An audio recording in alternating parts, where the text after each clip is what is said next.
Être radical, c'est vraiment revenir à sa source. Et pour ma part, c'était mon père.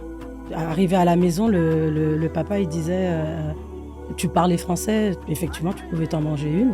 Et comment dirais-je, c'était ça, c'était il faut parler mon Jacques. Mais c'était fait d'une façon très naturelle pour nous. Cette autorité-là, elle nous saoulait au départ, mais après, au fur et à mesure, quand tu es jeune et que tu parles le français, tu parles l'anglais, l'espagnol, tu parles ta langue natale, 4 langues.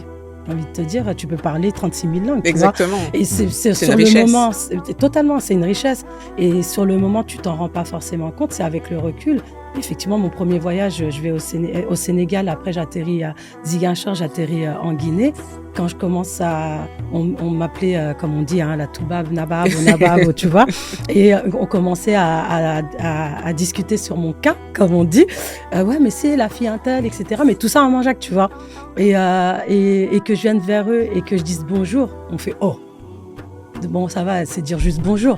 Et qu'après, je me pose et que je tape des discussions comme si j'étais une enfant de là-bas. Ils m'ont regardé et me dit mais tu sais que nos enfants là de Guinée ne parlent même pas le tour là que tu parles. Du tout. Et il me dit mais qui t'a appris? Je fais mon père, ma mère. C'est eux, ils ont dit à la maison c'est comme ça, c'est pas autre.